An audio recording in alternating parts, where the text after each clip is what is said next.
ሰኒ መሞት የለባትም እያላችሁ ነው። ራኬብም ደግሞ እህቷ ያለችበትን ቦታ አግኝታ ይቅርታ ልጠይቃት ይገባል፣ ሰኒም ስለተፈጠረው ነገር እውነቱን መናገር አለባት እያላችሁ ነው። ናሆምና ምሩ ይጋቡ፣ ጽናትና ኪራም እንግዲህ ያላቸውን ችግር መፍታት አለባቸው እያላችሁ ነው። ብቻ በነገራችን ላይ በመሀላቸው እየተፈጠረ ያለው ነገር ትንሽ ከባድ ነው። በጽናትና በኪራ መሀል ላይ እንግዲህ ችግር ተፈጥሯል። እሱም ነገር ምን እንደሆነ አብረን እናያለን። ሰኒስ ወይም ሞተች ወይም ሳልሞተችም የሚለውን በዛሬ ቪዲዮ ነው ማወቅ የምንችለው። ሰላም ውድ የተከበራችሁ ቻናሌ ተከታታዮች እንዴት ናችሁ? ከኔ ጋር ሁሉ ሰላም ነው። ሰላማችሁ ይብዛልኝ ባላችሁበት ውድ ቤተሰቦች። ለዚህ ቻናል አዲስ ከሆናችሁ እንደተለመደው ቤተሰብ ሁኑ። ነባሮች ደግሞ እንኳን በሰላም መጣችሁ። ሀሳብ አስተያየታችሁን ኮሜንት ላይ አስቀምጡልኝ። ሰኒ ትሞታለች ወይንስ አትሞትም የሚለው የብዙዎቻችን አወዛጋቢ የሆነ ጥያቄ ነው ማለት ነው ውዶቼ። እኔ ራሴ በጣም ግራ ተጋብቻለሁ።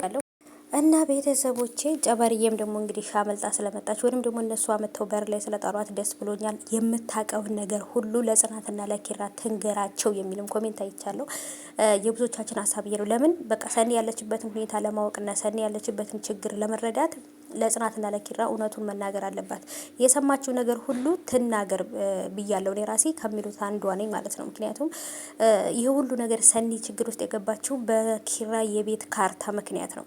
ኪራ ጓደኛዋ ቢሆንም እንደ ቤተሰብ የምታየው ቢሆንም ግን ደግሞ በእነሱ ምክንያት ወይንም በዛ በቤት ካርታ ምክንያት ነው ይሄ ሁሉ መስቀልቀል የጨበርዬ የታገተችው። ሰኒም እንግዲህ እንደዚህ ህይወቷ እስከ መጨረሻው ድረስ በቃ እንደዚህ መስቀልቀል ያለባት በዚህ ምክንያት ነው ብዬ ነው የማስበው። እውነት ለመናገር አንዳንድ ጊዜ ከባድ ነው እና ውድ ቤተሰቦቼ ሰኒ ቤት ያለውም ልጅ ደግሞ ጆከር እሱን እንድትጠነቀቀውና ምንም ነገር እንዳትል እሱን ካመነችው ገደል እንደምትገባ ወይንም ህይወቷን ሲወል እንደሚያደርግባት ነው የነገራት ማለት ነው። እና ጆከር ይህን ነገር መናገሩ እሱን ራሱን ነጻ ለማድረግና ሰኒንም ነጻ ለማድረግ ሰኒ ያለችበት መከራ ስቃይ በሱ ምክንያት እንደሆነ ስላወቀ ራሱን እንግዲህ አሳልፎ እጁን ሰጥቷል።